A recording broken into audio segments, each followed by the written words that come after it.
Hello and welcome to light of law मेरे सारे BEd और बीटीसी के साथियों। रियलिटी में अगर बीएड वर्सेस बीटीसी का पूरा मामला उन लोगों के लिए समझना है जो नौकरियों में लग चुके हैं, जो कि मध्य प्रदेश, छत्तीसगढ़, बंगाल, महाराष्ट्र की भर्तियां तो अभी चालू हुई हैं, उड़ीसा ने तो बाहर कर दिया। ये दोनों अलग है, जो अभी चलने वाली हैं उनका नहीं। जहां केबीएस ये तमाम जो हैं उनका जो केस है सुप्रीम कोर्ट में, अगर उसको ठीक तरीके से आप समझे तो वो केस आपका बनता है उत्तर प्रदेश के 69,000 शिक्षक की भर्ती। और उसमें जो है कल सुनवाई हुई, उसका जजमेंट जो है आया। अब लिखित जजमेंट जो है उसका ऑर्डर आ गया। देखिए आप ऑर्डर पढ़िएगा, उसमें साफ साफ लिखा है open hearing the council the court made the following order in view of the letter circulated by the learned counsel for the petitioner, the matter stand urgent for 2 weeks। तो ये जो है कोर्ट ने अपना ऑब्जर्वेशन दिया, जो आदेश दिया है कि 2 हफ्ते के लिए। अब यहां पर तमाम चीजें आ रही हैं, लेकिन पहले इस केस में सिर्फ ऑर्डर नहीं आया है, इसमें आर्ग्यूमेंट शुरू हुआ सरकार की तरफ से। सबसे पहले ही सरकार ने कहा कि ये क्या मजाक चल रहा है सर, ये कैसे पॉसिबल है कि 40,000 लोग जो नौकरी कर रहे हैं हमारे यहाँ, 3 साल से वो नौकरी कर रहे हैं, हम उन्हें कैसे निकाल सकते हैं। सबसे इसलिए इस केस को सीधा डिसमिस कर दीजिए, क्योंकि इसमें कोई लॉजिक बनता ही नहीं है। एज पर जियो स्टेट जियो, ये बात अब आपको समझ में आ रहा होगा। सरकार की तरफ से, मतलब जो 69,000 शिक्षक भर्ती में जो शिक्षक हैं, सरकार की तरफ से जो पक्ष रखा गया वो साफ साफ ये कह रहा है कि इसका कोई मतलब ही नहीं है, बेसलेस चीज़ है। 3 साल से हमारे यहाँ लोग नौकरी कर रहे हैं और आज के डेट में उन्हें कहा जा रहा है कि उनको निकाल करके नई मेरिट बनाइए। ये पॉसिबल कैसे है? इस मामले में हम कुछ भी जो है, मतलब कुछ हो ही नहीं सकता। इसे हम डिमांड करते हैं कि इसे रिफ्यूज कर दिया जाए, इसको सीधा सीधा हटा दिया जाए, डिसमिस कर दिया जाए इस केस को। अब जब ये बात ओपनिंग में ही कोर्ट के सामने रख दी गई ऑनरेबल जस्टिस बोस के बेंच में, देखिए 3 चीजें यहां पे आ रही हैं। ऑनरेबल जस्टिस सेन जज हैं जिन्होंने, आपको पता है कि 11 अगस्त का, ये नाम कोई बीएड वाला या डीएलएड वाला भूल भी नहीं सकता, 11 अगस्त का जजमेंट दिया था। अब इस कोर्ट में इस जजमेंट का रिप्लिकेशन अब इनके बेंच में जा रहा है। 69,000 भर्ती जा चुका है। आप देखिए बिहार भी अब ट्रांसफर होकर वहीं जा रहा है। साथ ही अब धीरे धीरे सारे राज्य के जो बीएड वर्सेस बीटीसी के केस हैं, चाहे वो छत्तीसगढ़ का है, चाहे एक बार जब ये जा रहा है बंगाल जा रहा है, उत्तराखंड जा रहा है, तो अब ये जो केस है ना, अब टोटल सारे के सारे जा रहे हैं सेम बेंच में, मतलब ऑनरेबल जस्टिस बोस की बेंच में। ठीक है, अब समझ में आएगा कि इस जजमेंट के बाद जो ये क्लियर नहीं हुआ कि रेट्रोस्पेक्टिव या पेट्रोस्पेक्टिव, अब इसमें कितनी बड़ी प्रॉब्लम आ गई है। अब कल कोर्ट ने खुद कंसीडर किया इस चीज को कि ये तो मतलब काफी पेचीदा हो गया। आप पूरा हियरिंग सुनिए, ऑनरेबल जस्टिस कहते हैं ये तो काफी पेचीदा हो गया, इसमें क्या कहा जाए। तो जब इस मामले को उसके बाद जब शिक्षा मित्र के वकील से पूछा गया, शिक्षा मित्र के साथियों से, कि भाई अब ये कौन सी मांग है, तो ये जो कहा जा रहा है ना कि इसमें बीएड वालों ने जो है एडजमेंट मांग लिया या नहीं, ये गलत बात है। कल के केस में डीएलएड मतलब शिक्षा मित्र के साथियों की तरफ से एडजमेंट मांग के 2 वीक का टाइम मांगा गया, कि हमको जो है पत्र के माध्यम से ये कहा गया कि हमको टाइम दीजिए, हमें सुनवाई जो है और करने के लिए वक्त चाहिए। तो कोर्ट ने 2 हफ्ते का टाइम तो दिया, लेकिन अब इसका आप रिप्लिकेशन समझिए कि अब कोर्ट को ये समझ में आ रहा है कि ये जो पिंडोरा बॉक्स इस जजमेंट से खुला है, इसमें कितनी दिक्कत होने वाली है।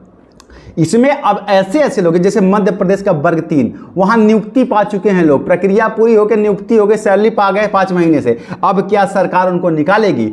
यहां पे 3 चीजें आती हैं। देखिए आपको पता है कि यहां पर जो है पैसा सरकार कमाती तो है नहीं, ये बहुत सारी लॉजिक है जो आपको हम समझाने की कोशिश कर रहे हैं। लीगल पर्सपेक्टिव से सरकार तो पैसा कमाती है, पैसा किसका जाता है सरकार के पास? टैक्स पेयर मतलब आम आदमी। अब आम आदमी का 4 महीने का टैक्स का पैसा, मतलब पैसा लेकर के आप 4 महीने से बीएड को पेमेंट कर रहे हैं, शिक्षकों को मध्य प्रदेश में पेमेंट कर रहे हैं, और कल जब आप उनको नौकरी से निकाल देंगे तो वो पैसा तो पानी में गया।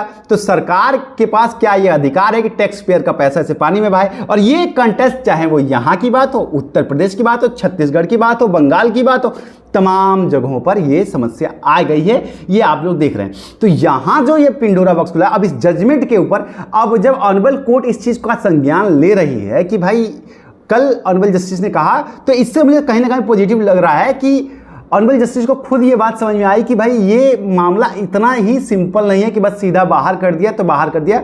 अब इसमें तमाम पेच आ गए हैं।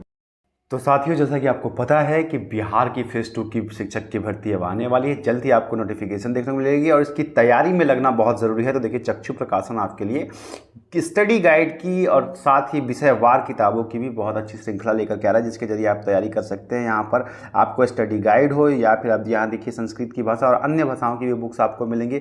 मैं आपको PDF के माध्यम से अगर दिखाऊँ ये स्टडी गाइड जो आपकी जो है BPSC की है, आप इस पर एक बार नज़र डालिए 2023 के नियमावली के अनुसार। तो देखिए, आपका कंप्लीट सिलेबस, चाहे वो भाषा हड़ता अंग्रेजी हो, हिंदी भाषा हो, मानसिक क्षमता परीक्षण हो, सबका सामान्य अध्ययन, भारतीय इतिहास हो, भारतीय भूगोल हो, विश्व का भूगोल, भारतीय अर्थव्यवस्था, तमाम जो है प्रारंभिक जीव विज्ञान, सब कुछ आपको कवर करके इसमें मिलेगा। लिंक्स में आपको डिस्क्रिप्शन में। तो अब देर मत कीजिए, बस तैयारी में लग जाइए। आप सबको ऑल द बेस्ट और पूरी की पूरी तैयारी बहुत बेहतर। तमाम राज्यों की भर्ती की प्रक्रिया ऑनगोइंग है और तमाम राज्यों पे चल रही है। अब ऐसे में कोर्ट को इस बात को समझ के स्पष्ट करना पड़ेगा। देखिए इसमें लेकिन मैं दो चीजें आपको बता दे रहा हूं।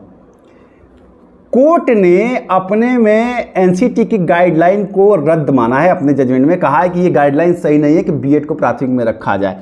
तो एक बार कोर्ट ने ये कह रखा है, लेकिन अब यहाँ समस्या ये दो चीज़ें पे आ रही हैं। पहली बात तो ये है, आपको समझना पड़ेगा कि उन लोगों को जो सरकारी नौकरी कर रहे हैं, जिनके सर्विस राइट जनरेट हो चुके हैं, जो राजस्व के से लाखों रुपया ले चुके हैं, और उत्तर प्रदेश वाले तो लगभग कई लाख रुपया ले चुके हैं, मध्य प्रदेश और छत्तीसगढ़ भी पैसा ले रहे हैं। तो ये लोग जो पैसा ले रहे हैं ऑलरेडी राजस्व से, अब इन लोगों को कैसे बाहर किया जाए, पहली चीज।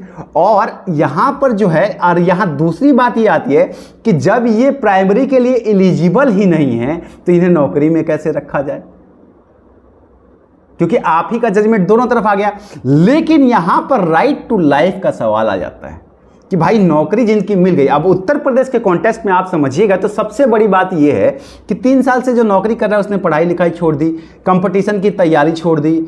अब वो उसका एज भी निकल गया। बहुत से लोग ऐसे होंगे जिनका अब एज ही नहीं है किसी दूसरी नौकरी के लिए फाइट करने के लिए, अपर लेवल पे जाने के लिए या नीचे जाने के लिए, ऊपर जाने के लिए, किसी और नौकरी के लिए। तो ऐसे लोग कल बेरोजगार हो जाएंगे तो कहाँ जाएंगे? मध्य प्रदेश का भी, छत्तीसगढ़ का भी, तमाम राज्यों का यही कॉन्टेस्ट है। तो वो कहाँ जाएंगे जिनको नौकरी मिल गई? तो राइट टू लाइफ का सवाल है, आजीविका का सवाल है।